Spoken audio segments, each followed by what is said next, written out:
What is going on, my fellow fat kids? Today, it's part 2 of what I have now declared will be a 7-part series, yeah. And this episode is for the Pacific Division. It's the NHL, fucking NHL predictions. And as I said in the last one, this is kind of more for me to just go back in the future, a year later, once the season's over, see how wrong I was, see who did better than I thought, who did worse than I thought, who choked, whatever. But it's me and my friend always fucking talk about our predictions from the start of the year. So why not document them? These are my Pacific Division standings. Let's get into it.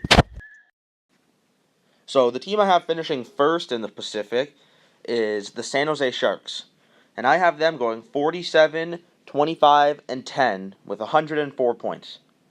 The reason that I have them finishing top of their division is because their record after they traded for Evander Kane, it was really good.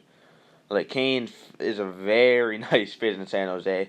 I think he can carry them to a Pacific Division title, and I'm actually pretty sure about that. I think this might be their last year on top because Jumbo Joe might retire after this. Pavelski is going to go pretty soon. Burns as well. So, I think this is their last year on top. Then it's going to be a slow decline down. But for this year, I say they finish on top. Second in the Pacific, I have Vegas. And I have them going 44, 27, and 11 for 99 points this year. The reason that I have them behind San Jose, I have a feeling a lot of Vegas fans are going to want me to put them first, but I'm not, because literally every single person on that team had a career year with just a couple of exceptions, and there is no way that every one of those people repeat.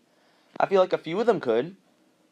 I think Marchessault can have a good year. Carlson's going to have a good year. I don't think he's going to have 40 goals again. Maybe not even close. Maybe low 30s, I think. So they're still going to be good.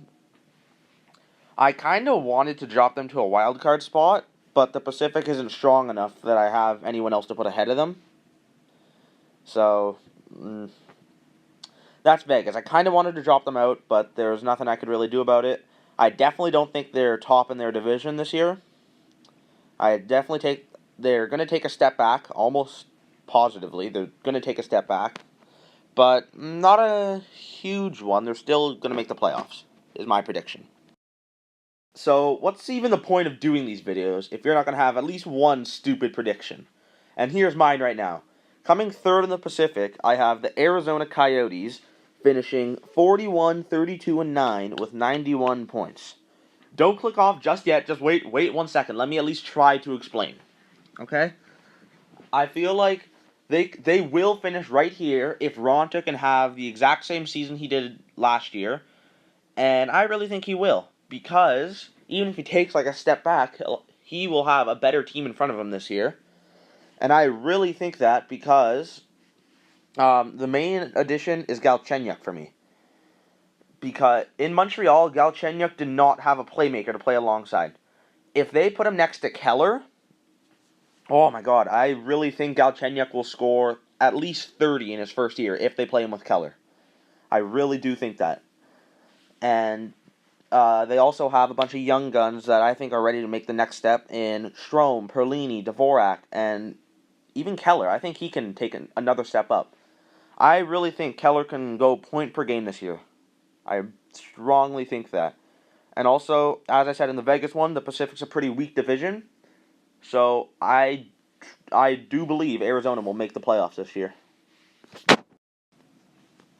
Coming in fourth in the Pacific and getting a little screwed over are the Anaheim Ducks. I have them going 41, 32, and 9 for 91 points, which you might just have realized that's the exact same as I have Arizona having, 91 points. The reason I have Arizona third and Anaheim fourth is because Arizona has less regulation losses, so they would take the third spot, Anaheim would take the fourth spot. But either way, they're both making the playoffs in my thing, so It's not that big of a deal, but of course you're going to want that third spot. And the reason that I have Anaheim even making the playoffs, because I've been watching some of these prediction videos on YouTube. Everyone is having Anaheim missing the playoffs, and I don't really get it. They're saying, oh, all their veterans like Perry, Getzlov, Kessler are going to start regressing, but then they're going to have prospects like Sam Steele, Max Jones. They're going to come in, and Rickard Rakell, I think he takes a step up, and he becomes a number one center this year. So I think that kind of evens itself out, and they finished kind of similar to last year. So, yeah, I have Anaheim in 4th in the Pacific. Coming in 5th in the Pacific, and missing the playoffs, which is another unpopular opinion, are the Calgary Flames. I have them going 38, 32, and 12 for 88 points. The main reason is that trade that they made with Carolina. Yeah, I'd say in total they won that trade. But the thing is, pretty much everyone's saying after this trade now, Hannafin, he's one of the more overrated defensemen. He's still good, but people are saying he's like a bona fide top 2 defenseman. Out of the main 4 on Carolina, him, Falk, Pesci, and Slavin, I think he's the worst if you actually watch the games. He kind of looks like the worst one. I know he's really young. He's only 20. He could develop. But for right now, he's a lot worse than Dougie Hamilton was. So I think that blue line is going to take a step back. And they had one of the best blue lines. That was one of their strong points. I don't think that's a strong point for them anymore. That's just like a average blue line. And the reason that they don't slip further for me, from going from a premier blue line to an average one, is because James Neal, that's an extra 30 goals for them. That's a lot. That's a nice little bit of goals. Maybe I see Neal in Calgary scoring anywhere between 25 and 30 goals, something like that. So he will probably fit in pretty nice. But the loss of Ferland, that hurts as well. It's just a gut feeling. I can't really explain it too well. I just feel like Calgary is going to miss these playoffs. Next, coming in 6th in the Pacific, are my favorite team in the Pacific, the Edmonton Oilers. Not because of McDavid. I have them going 37, 36, and 9 for 83 points. The reason that I have them stepping up a little bit from last year, but still not really close to the playoffs, is because I feel like Yamamoto is ready to take that next step. But what do they have now? Now one winger to play with McDavid? They have a very, very serious winger problem. They have an average blue line. It's a young blue line, that's good. Of course, McDavid, chances are very high he's going to be a 100-point scorer. He's going to be playing with really shitty guys. I feel like they should put Draisaitl on his line. That's honestly something they should do. They should put Draisaitl and McDavid on the same line. If they do that, I feel like McDavid could get 120 points or something. It'd be crazy. I just want to see them for one season do that. But yeah, Edmonton, Yamamoto will take that next step, but they still need a lot more wingers to become a playoff team. Coming 7th in the Pacific, which will probably be just as controversial, if not more so, than my Arizona pick, I have the Los Angeles Kings. Yeah, those guys that made the playoffs last year, yeah, them.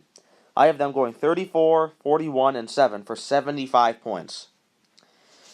Last year, they had a few career years in Kopitar, their main superstar, and Dustin Brown, and even with a few more than one career year, they just barely slipped into a wild card spot. So I really see them falling back. Their main problem right now is they're old, they're slow, they need some more youth. They have Kempe. That's about it. So yeah, they need some more. Yeah, they're probably going to want to start stocking up on them first. I feel like their reign is over. They had a few cups. It was a good reign, but I feel like it's over now. They should probably trade some pieces away, in my opinion. It's about time to pack up the bags. And finishing last in the Pacific, and one of the bottom teams in the league, I have the Vancouver Canucks. I know this is probably a little bit risky. They have fans kind of like Leaf fans. They're very passionate about their team. If there's any Canuck fans watching, I know I'm going to get it in the comments. But before I put them in the playoffs, top in the Pacific, I want to at least see Pettersson play in the NHL. Before I move, I have to see him play in the NHL and be at least a 70-point scorer before I move them anywhere but the basement. Besser is not good enough yet to carry this team. They lost the Sedins. They have no more veteran presence. Well, they have a little bit of it, but no one any good. They have Eriksson. But I really can't have this team anywhere but the basement. Oh yeah, oops, I forgot to mention. I have them 31, 41, and 10. Or 72 points. You can tell me why I'm wrong. I know they have a bunch of prospects that might come in. They have Pettersson. They have Lind. They have Ulevy. Demko could come in. Actually, he probably will. He was putting up pretty monster numbers in the American. In the A. But tell me why I'm wrong in the comments. I said I wanted to upload these things daily for 7 days. I screwed up on the second day. It's not looking too good. But what can you do? I had baseball. Friend came over. Not much I could have done. Sorry. And also I said I wanted to speed these things up. I put 5 minutes. I put 5 extra minutes on it. That didn't work out too well either. So, do you guys like this format where I show the highlights and only one team at a time, or do you like that other one where I have I had all the teams in the division on screen at once, so you could just see your team? If you're an LA fan and you have to go searching through the video, I'll probably put timestamps in the comments. But do you guys like this one or the Central Division video? Which one do you think had the better format? Just tell me in the comments. Anyways, guys, work out, eat healthy. I'm just kidding. See you next.